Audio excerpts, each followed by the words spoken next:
WJBF.com.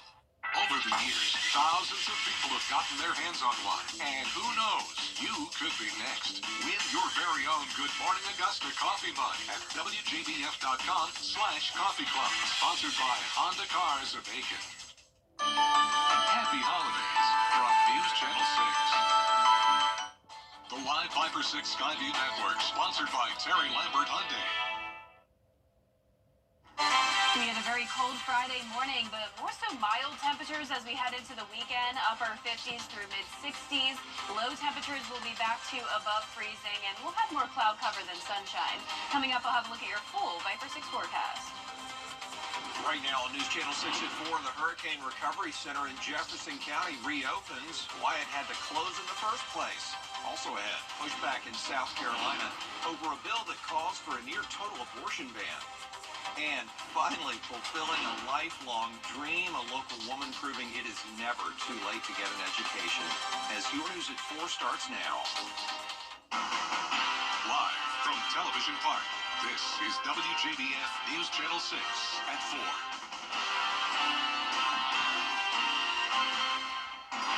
Good afternoon, everybody. I'm Brad Means. We do thank you for joining us. Jenny is off today. Coverage you can count on begins with one of our local disaster recovery centers now up and running again after a minor setback.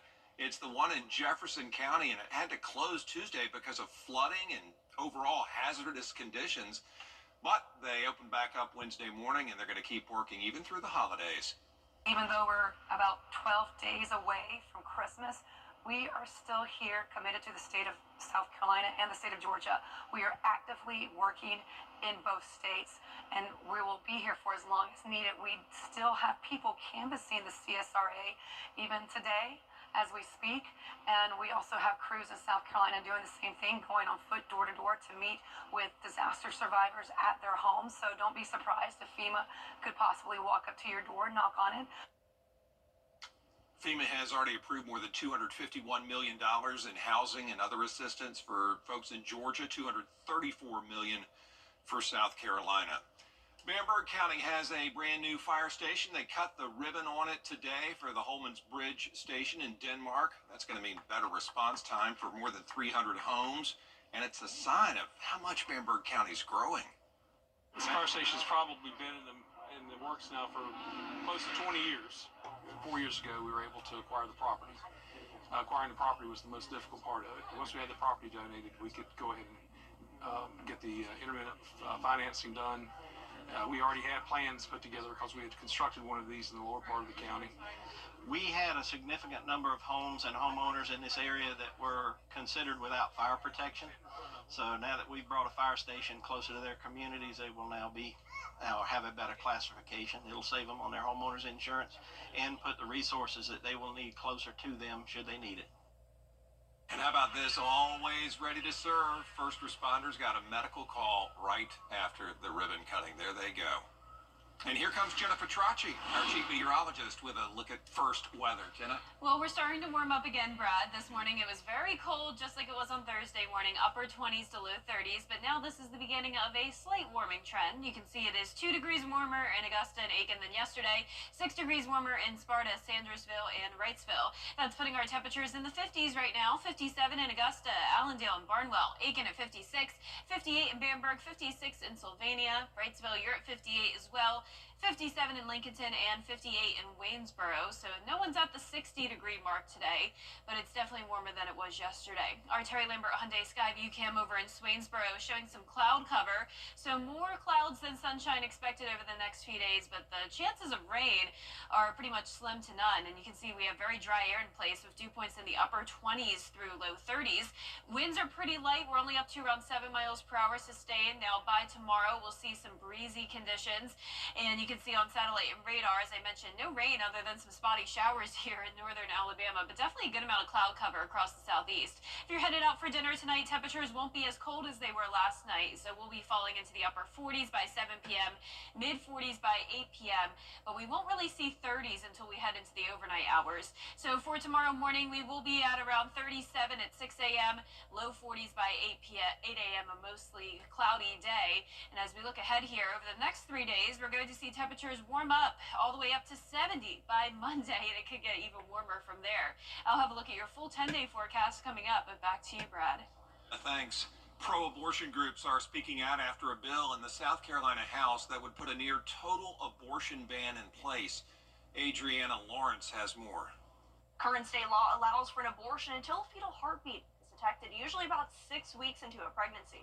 But this proposed bill would criminalize all abortions with a few exceptions. As a mother, that was a decision that I made to have children, and so I don't think it's fair to take that away from other people who, need to make that decision for themselves. House Bill 3457, also known as the Human Life Protection Act, was pre-filed on December 5th.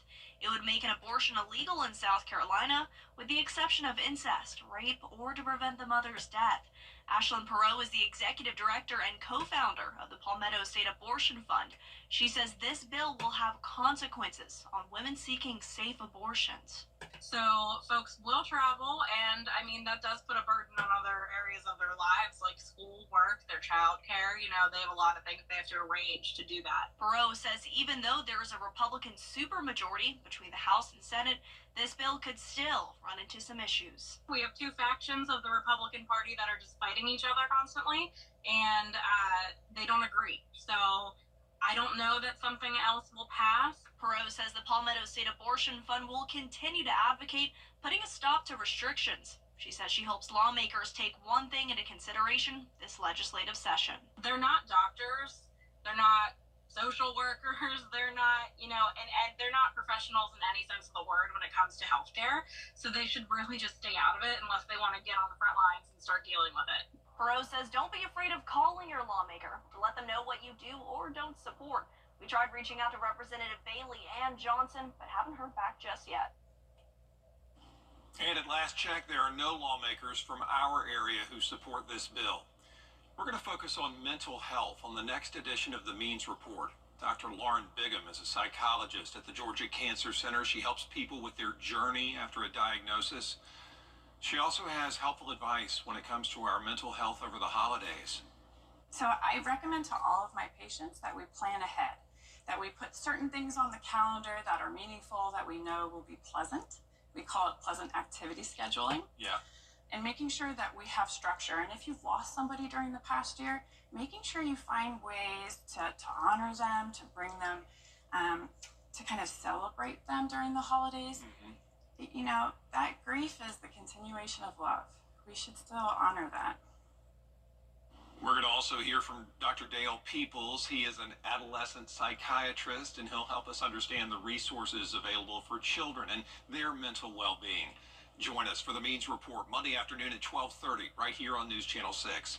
Students from Burke County High School are on their way to the Esports State Championship. It's their first trip to state, and it comes during the first full year the school has even had an esports program. Just started in spring.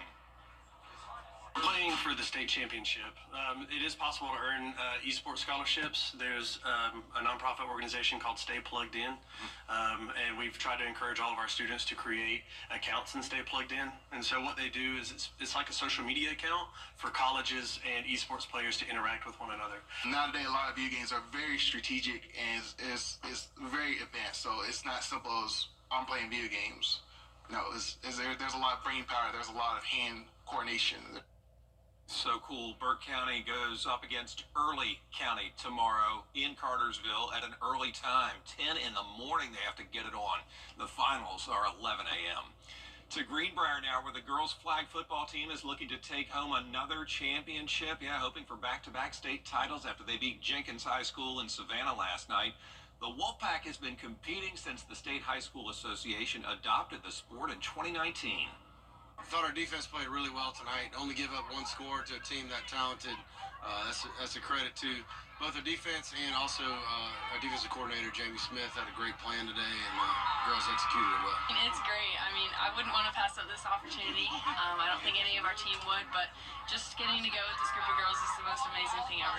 First and foremost, all glory to God. Just so thankful for this opportunity and to be able to spend it with all these girls, all my best friends. It's just so real. I'm just trying to take it all in. Greenbrier defends its state championship Monday in Atlanta. Kickoff is 2 p.m. A local college graduate is proving you're never too old to reach your goals. Nicole Louis-Jacques got to walk across the stage at USC Aiken last night at 71 years young. She's graduating with a bachelor's degree in nursing after she stepped away from education for nearly 3 decades. She says she's always wanted to get back to the classroom. Just being honest, ask for help.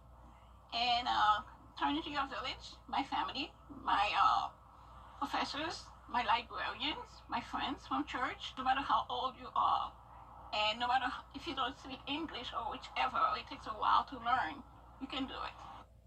Louis-Jacques will celebrate her 72nd birthday on Tuesday, and she says she's going to keep working and may pursue a master's degree. Still ahead, a key medical product limited because of all that storm damage in North Carolina after Helene. How a hospital system in South Carolina is managing this IV shortage. And we'll have seasonable temperatures as we head into the weekend. More clouds than sunshine, but staying dry. Then next week will warm up quite a bit with a chance of rain. I'll have a look at your full 10-day forecast coming up.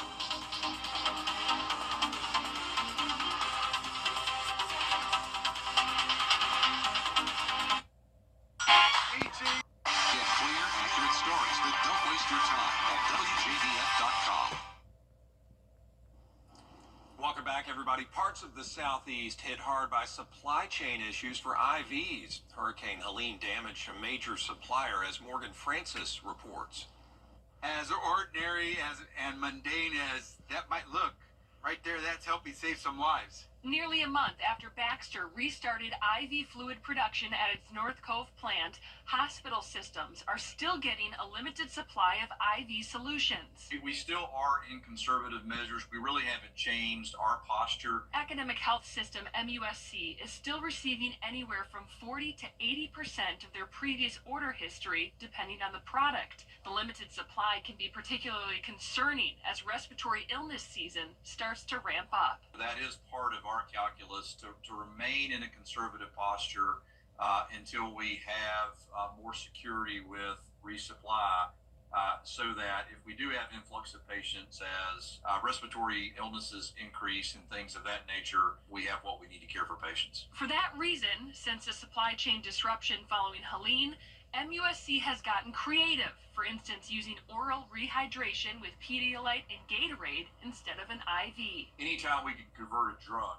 administration of a drug, to something we push with a syringe, so-called IV push, away from an IV drip, we did that and use a lot less fluid. As of last week, Baxter has resumed peritoneal dialysis solution in 3-liter irrigation manufacturing lines, noting it will take time to produce at pre-hurricane levels. The lines producing the IV bags most commonly used by hospitals and clinics are at 85% of pre-hurricane capacity. The other lesson many in the medical field have learned is that dependency on a single company can backfire. There is vulnerability there, and so I hope that that we can learn from this and create some redundancy in the process.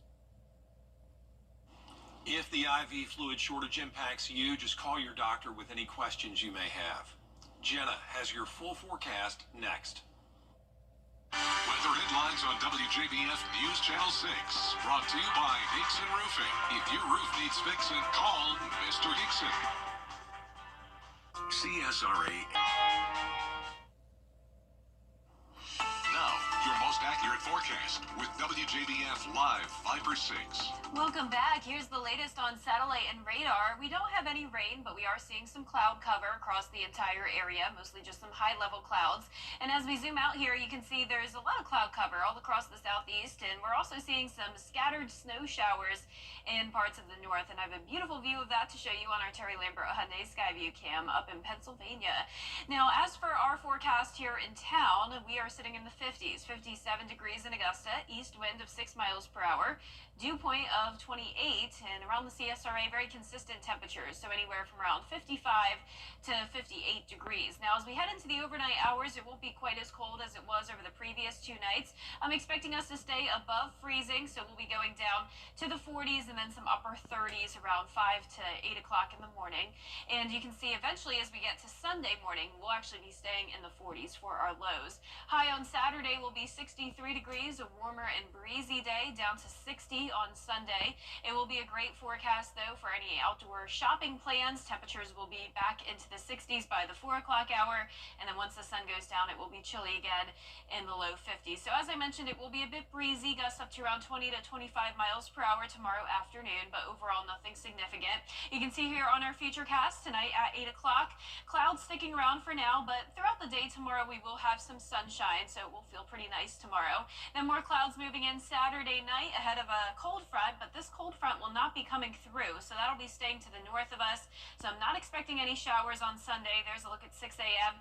Notice the showers just sort of fade away as they make their way down towards the south. So by 8 o'clock, same thing, just a mix of sun and clouds throughout the day. We will have a pattern change next week, though. We're going to have low pressure move in, bringing in some warm and moist air, so mostly cloudy days. The chance of rain primarily on Thursday, and then once the rain comes through, we'll have a cool down. But notice the rain chances are still pretty low. Highest chance will be Thursday at 40%, and before that, the temperatures will be warming all the way up to 70 on Monday, 73 on Tuesday, and you can see once that cold front comes through, we'll start to see those temperatures go back down, so upper 50s around this time next week. So your temperature outlook from December 21st through December 27th, which of course includes Christmas Day, is showing below average temperatures expected across the southeast. I'm not thinking super below average, though. I'm going with mid to upper 50s for your current Christmas Day forecast, but of course we'll keep you updated as things will be changing. Lows tonight will be in the mid to upper 30s, some 40s, and highs tomorrow will be in the upper 50s to low 60s. Here's a look at that 10-day forecast. It's going to be a nice week, really not much going on. Rain chances up to 20% on Wednesday, high of 69. Notice the low temperatures are going way up, all the way to 50 for your low on Tuesday morning. And then once again, we'll be watching that cold front on Thursday with some rain followed by a cool down. A lot happening in the 10-day, Jenna. Yeah, it's a pretty active week. Appreciate it. Still ahead. Can some animals talk? Well, the unique way an Australian dog communicates with his owners as News Channel 6 at 4 continues. Join attorney M. Austin Jackson, the Augusta Guy, for legal insights every Monday and Tuesday afternoon. Don't miss the Legal Minute, brought to you by M. Austin Jackson, attorney at law. Here at Medical Associates Plus, we want to got an empty stomach.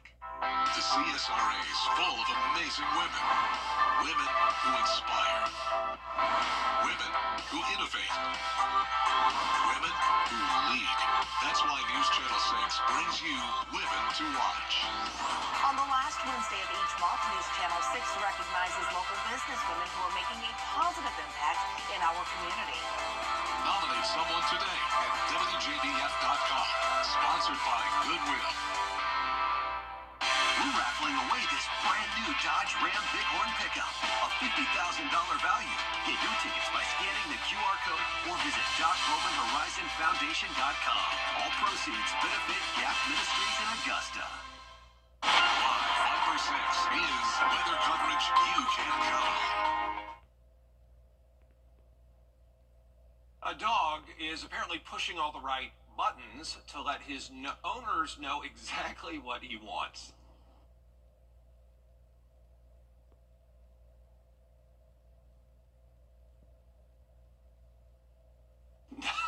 Look at him pushing those buttons. Remy is that sweet dog's name, and according to the buttons that he's mashing with his paw, he's saying he's ready to go to the park.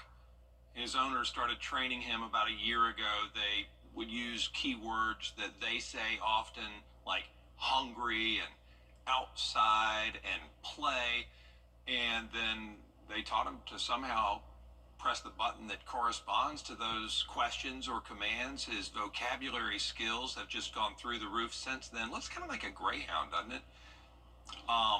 Amazing. He knows how to put words together in different combinations. So yeah, I guess that's a form of talking. It's definitely a form of communication. Man, this guy's really smart. A lot more coverage you can count on coming up next. On News Channel 6 at 4:30, we hope you will stay with us. Boeing making a major announcement about its plans in South Carolina. What the airline giant plans to do next.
every day. Dirt trucks. Hey guys, I'm Anna Christina, host of Local Living. Be sure to catch us every Saturday at 9:30 to find out what's happening in the CSRA. Local Living, Saturday morning at 9:30 on News Channel 6. The Live 5 for 6 Skyview Network, sponsored by Terry Lambert Hyundai. After some very cold mornings, we are back to more so mild temperatures, you could say, as we head into the weekend. Highs will be around 60 degrees. Lows will be back to above freezing. But how does next week look? And what about Christmas Day? I'll have a look at all those temperatures coming up. Now at 4:30, the future of Social Security. A look at the program and its final financial forecast. Plus, the final push on Capitol Hill to confirm President Biden's federal judge nominees. And why lawmakers have concerns that systems that keep air travel safe are outdated. Your news at 4:30 starts now. Live from Television Park, this is WJBF News Channel 6 at 4:30. The Social Security Fairness Act would expand benefits for millions of Americans and pass the House with bipartisan support. Good afternoon and thank you for joining us at 4:30. I'm Graham Lee. Critics say the bill could strain the program's finances, which are projected to face trouble in the coming years. Mike Vaquera has more in today's News Nation Political Minute. Changes. Live from Television Park, this is WJBF News Channel 6 at 4:30. The Social Security Fairness Act would expand benefits for millions of Americans and pass the House with bipartisan support. Good afternoon and thank you for joining us at 4:30. I'm Graham Lee. Critics say the bill could strain the program's finances, which are projected to face trouble in the coming years. Mike Vaquera has more in today's News Nation Political Minute. Changes coming to Social Security? I'm Mike Vaquera, News Nation's Washington Bureau Chief. Chuck Schumer says the Senate will vote in the coming days on a bill expanding benefits for roughly 2.8 million people. The price tag, over $190 billion over 10 years. Social Security has been a fixture of American retirement since 1935, providing monthly benefits to qualified workers and their family members. Those who qualify can start drawing benefits as early as age 62. This year, the program serves roughly 67 million people. While the bill in the Senate would expand benefits to some, it would also add to the cost of a program that's already under financial strain. Right now, officials estimate that Social Security will be in the red starting in 2035. Then retirees will receive 83% of expected benefits. Many lawmakers and experts agree Social Security will need reform in the coming years to ensure this benefit is protected for generations to come. I'm Mike Vaquera, and this is the News Nation Political Minute. Time now for our first check of the weather. Chief Meteorologist Jenna Petracci is standing by. Jenna, I'm looking at that blue. All I can think of is one word: cold. Yeah, it was super cold this morning, Graham. We were right back down to the upper 20s, similar to what we had on Thursday morning. So around 29 degrees at 6:45 this morning in Augusta and Aiken, 28 in Sylvania. So even our southern line counties have had a taste of this colder weather. Pretty much everyone at or below freezing to start our Friday. And right now, luckily, the temperatures are a little bit warmer. So temperatures will be more mild and seasonable for this time of the year as we head into the weekend. It's 2 degrees warmer in Augusta than this time yesterday, 5 degrees warmer in Waynesboro and Evans. That's putting us in the 50s right now, 56 in Thompson, 56 in Louisville, Sylvania at 55, Augusta, you're at 57 degrees. So notice overall pretty consistent temperatures. No one at the 60-degree mark today. Here's a look at our Terry Lambert Hyundai Skyview cam. Speaking of the cold, look at this awesome view over in Pennsylvania. They're definitely cold up there. We're actually on the warmer side of things here in the southeast. Dew points are in the upper 20s to low 30s, so we do have plenty of dry air in place, but just some cloud cover, and winds are coming in from the northeast, 6 miles per hour in Augusta, 5 in Aiken, 7 in Waynesboro, and you can see the cloud cover here on satellite and radar. A few spotty showers up in Tennessee and Alabama, but for the most part, we are nice and dry. So if you're headed out for dinner tonight, not a bad forecast. It won't be nearly as cold as it was last night. We'll still be in the upper 40s by 7 p.m., mid 40s by 8 p.m., so definitely a jacket needed, but we will be staying at least into the 30s. Now, over the next 3 days, notice our lows are into the 40s on Sunday morning, and then we'll continue to warm up as we head into next week. High of 70 degrees on Monday, but how long will those warm temperatures last? I'll have a look at your full 10-day forecast forecast coming up, but back to you, Graham. All right, Jenna, thanks. Senate Democrats are also trying to confirm as many federal judges and nominees. Millions of Americans are flying to see family and friends for the holidays, but it's causing some lawmakers to sound the alarm on aging air traffic control systems that could cause problems in the future. Lawmakers are questioning whether the country's airspace can handle the 8 million Americans expected to fly this month.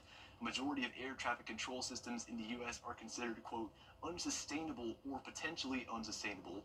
It's too late for technology to be updated for this holiday season, but experts warn it might not even be updated for another 10 years.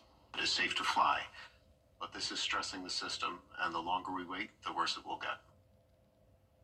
There's also a shortage of staff to operate the equipment. The Federal Aviation Administration says exhaustion and burnout among controllers has impacted safety and led to accidents in recent years.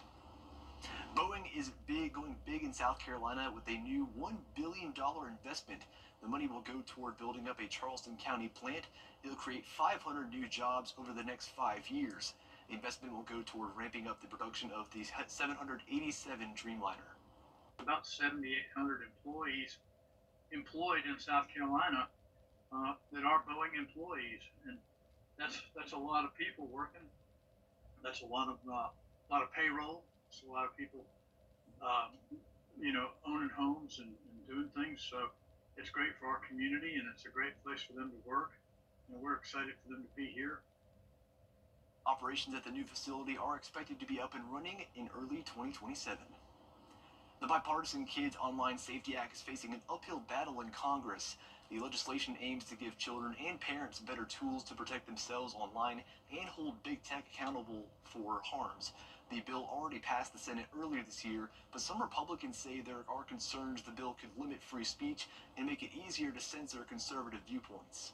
As you know, there's still some concern about the free speech components of that, and whether it might lead to further censorship by the government of valid, conservative voices, for example. So we're working through all that. Nothing is further from the truth, because this is not a content bill. It is a product design bill. The bill has been endorsed by Microsoft, Pinterest, and Elon Musk. No word on when it might get a vote in the House. Here at home, students from Burke County High School are on their way to the Georgia Fall State's eSports Championship. This is Burke County's first trip to the state championship. In its first full year, the school has had an eSports program. It began in the spring of this year. I wanted to do esports ever since I was a kid anyway, because, I like playing games, and I also wanted to go competitive as well, but I just didn't know how. But as soon as this came up, I just thought this was a good opportunity to start. It's a good and new way to get to know other people, as well as getting to spend time with them and have fun with each other again. Burke County will face off against Early County tomorrow in Cartersville, Georgia, as at 10 a.m. and the finals are at 11. Tomorrow, the city of Harlem will host its first major festival since Hurricane Helene forced the city to cancel the Oliver Hardy Festival. The Downtown Harlem Festival will be set up at the Plaza, and the museum will run from 11 a.m. to 5 p.m. The nighttime parade starts at 6 and the tree lighting afterwards. The parade will start at Harlem City Park, run east on Milledgeville Road, north on North Louisville Street, and west on West 4th Street, where it ends. Milledgeville Road and Louisville Street will close before the start of the parade and reopen once it's over. Coming up next, another streaming service upping its prices. This time it's YouTube TV, when you can expect the price tag to increase and by how much. We have seasonable temperatures as we head into the weekend. Highs back to around 60 degrees, our lows above freezing again. And then next week we'll be tracking warmer temperatures and maybe some rain chances. Stay with us for your full forecast coming up. It's not hard to believe. I would think many would have a crush on Freddie. Yeah, who was it? Mary had a crush on him? That's exciting. Yes, I admit it. I had a crush on Freddie when I first started working here. Yeah, he's a good-looking dude. I can't blame her. I taught him everything he knows. Oh, we love Freddie. He is a legend. Long live Freddie the Forecaster. I can't believe this. Back on quickly. Fly direct to Washington, D.C. from Augusta Regional Airport. We turn now to the rising price of streaming TV. Some customers are in for another big price increase, raising the question, is streaming the new cable? Andrew Dimert has more. YouTube is once again raising the price of its TV streaming service. I don't think consumers are going to be too happy about this increase in price. YouTube TV surged in popularity with its low-cost service, prompting millions to cut the cord on their cable TV packages. When it launched in 2017, a subscription ran $35 a month. It jumped to $50 by 2019, then to $73 last year, and beginning next month, it will cost $83 a month. One critic on X writing, "Congrats to YouTube TV for evolving into the very thing it swore to destroy," adding the hashtag full circle. A few years back, they were looking at ways to cut costs of what it was to consume cable television, but the fact of the matter is that it costs more than ever, and it almost doesn't matter where you get your TV from right now. It's not just YouTube TV. In July, Peacock increased its premium subscription by $20 to $80 a year. In October, Disney, ABC's parent company, raised prices for Disney Plus, Hulu, and ESPN Plus. As for Netflix users, one Wall Street analyst predicts a robust price hike coming in the new year. I think this absolutely is a wave of the future, and what's happening right now is that people are going to have to decide where they're going to get their base TV consumption from. Andrew Dimbert, ABC News, New York. YouTube blames the rising cost of content for the price hike. Today, Warner Brothers Discovery announced it will split its cable networks off from its growing streaming business. The split will create two operating versions. The global linear networks will include CNN, TBS, TNT, and other cable networks. Streaming and studios will include Max and other film and entertainment studios. The changes will take effect by mid-2025. Shares of Warner Brothers Discovery rose 11% after the restructuring was announced.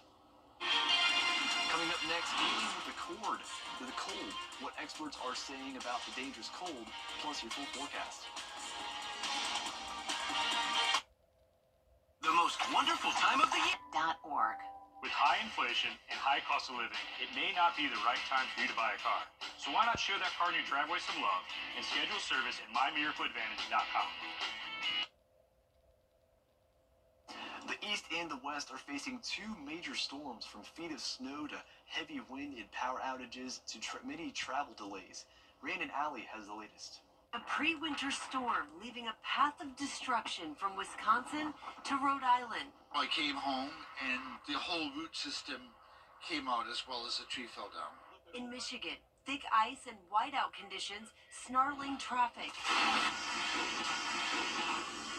These firefighters nearly caught between their vehicle and an out-of-control truck flipping across the road. In Boston, officials say heavy rain and wind are to blame for this building collapse. A clogged drain now blamed for flooding one of the city's major tunnels. And in New York City, powerful winds downing more than 100 trees. But the biggest impact? Snow along the Great Lakes. Erie and Buffalo buried in snow, at least 30 inches in some areas. The snow slowing down this morning, but frigid temps tightening their grip. There's also going to be the chill. The frost alerts all the way to southeast Georgia. It's some improvement. Chicago's 0, but you see those teens over the northeast. Similar scenes along the California-Nevada border, where some areas could see 4 feet of snow by Sunday. Drivers told to avoid travel in the Tahoe area. Rain blanketing the Rams 49ers game in the Bay Area last night. Some of that rain could spread into Southern California, where this wildfire in Malibu has burned more than 4,000 acres, forcing thousands from their homes, including Cher and Dick Van Dyke. Van Dyke saying he's now been reunited with his cat, feared lost in the chaos. Posting, "We found Bobo as soon as we arrived back home. Thankfully, he was easy to find and not harmed." Rhiannon Alley, ABC News, New York. Now, your most accurate forecast with WJBF Live 5 for 6. And speaking of those high winds up in the north, look at our Terry Lambert Hyundai Skyview cam in Buffalo, New York right now. You can see how much the camera is shaking. Luckily, they're getting a break from the snow now, but as we take a look at our satellite and radar, you can still see a few isolated snow showers here and there around New York, up towards the Great Lakes region as well, but high pressure is moving in. For us, it's just a cloudy evening, and we have a warm front across the plains, and we are on the warm side of things. So you can see the United States is pretty much split in half here, temperature-wise. Teens up in Minneapolis, and then 20s and 30s into the northeast, and then a pretty sharp gradient here, where we're seeing 50s and 60s in our neck of the woods, and even 70s in southern Texas and South Florida. Our temperatures across the CSRA are all very consistent in the mid to upper 50s, 57 now in Augusta. As we head into the late night hours and early morning of Saturday, we'll be seeing 40s and some upper 30s, but we are expecting the temperatures to stay above freezing. So 37 will be your low tonight in Augusta, high of 63 tomorrow. Overall, pretty mild weekend. We will have more cloud cover than sunshine, but I'm not expecting any rain. Tomorrow, if you're headed out Christmas shopping, it will be a great forecast. Just bring your jacket, especially if you're headed out early in the morning. 46 degrees still by 9 a.m. Pretty mild, though, as I mentioned, in the afternoon. And we will have some periods of sunshine, but then other times will be cloudier, especially by Sunday. It's also going to be pretty breezy on Saturday. Wind gusts up to around 20 to 25 miles per hour, but still nothing like those 45-mile-per-hour wind gusts we had on Tuesday. You can see our futurecast here tonight at 8 o'clock, showing the cloud cover sticking around, at least for now. And then, as I mentioned, there will be some periods of time tomorrow afternoon where we have sunshine, winds coming in from the northeast, clouds taking back over on Sunday. So we'll feel a little bit cooler on Sunday with the cloud cover, but notice the rain is staying to the north of us. So we'll have a series of weak cold fronts trying to make their way down into the south, but they just won't quite make it. So we're actually going to warm up big time next week. Warm and moist air taking over and low pressure moving in, so that'll bring us some chances of rain, primarily on Thursday at a 40% chance. But for the most part, a dry week ahead as we warm up to 70 on Monday, 73 will be your high on Tuesday. But once we have a cold front come through on Thursday, it does look like we'll have a drop in temperatures heading into the weekend of December 21st. Below average temperatures up and down the southeast. Now for your Christmas Day forecast, I do think we'll be warming up again a little bit, but overall mid to upper 50s. So I'd say near seasonable weather, if not a little bit below average. Our lows tonight will be in the mid 30s to low 40s, warmer down towards the south. Highs tomorrow will be in the mid 50s to low 60s. Same thing. Our southern line counties getting a little bit warmer. So partly cloudy to mostly cloudy skies with a 20% chance of rain by Wednesday, up to a 40% chance on Thursday, back down to the low 60s. And then as we head into the weekend, we will see our high temperatures only in the mid 40s. Back to you, Graham. All right, Jenna, thank you. Coming up next, the youngest world champion in the history of chess. Detail. If you're missing one or more teeth and you really want to replace them, Baby.com. Quick. The CSRA's favorite news app is now even better with easier access to local news, weather, and streaming video. Download the News Channel 6 mobile app. A historic win in the world of chess. At just 18 years old, Gukesh Domoraju has become the youngest world champion in history. The Indian Grandmaster capturing the title at the World Chess Championship in Singapore yesterday. He took home over $1.3 million for his performance throughout the tournament. All right, that is all for our time now at 4:30. Coming up on News Channel 6 at 5, the Disaster Resource Center reopens in Jefferson County. The FEMA services available, plus more top stories straight ahead.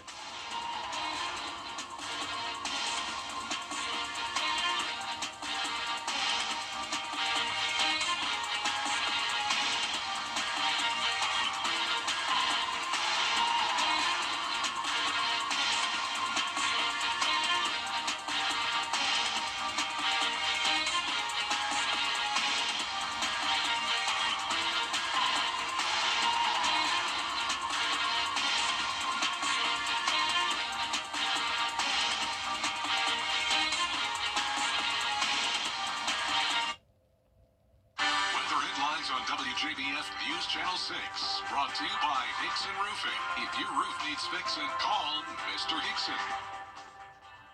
Hi, I'm Jennifer Tyner with Goodwill Industries of Middle Georgia and the CSRA. If you know an amazing woman who deserves to be honored, nominate her today at WJBF.com.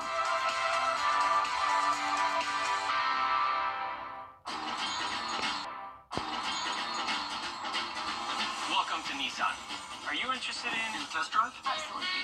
There's the all-new Kicks, the new V6-powered Frontier, and the Nissan Rogue. Consumer Guide's Best Buy 10 years in a row. Finished with all your holiday shopping? We are now. Hurry in to the Nissan year-end sales event. Get 0% financing for 60 months on Rogue, one of 6 Nissan vehicles with starting MSRP under $30,000. Happy holidays, everyone. You ready? Oh, yeah. Join live for a festive month filled with big stars, musical performances, and our annual sweater party. Weekday mornings at 9 on News Channel 6. For over 20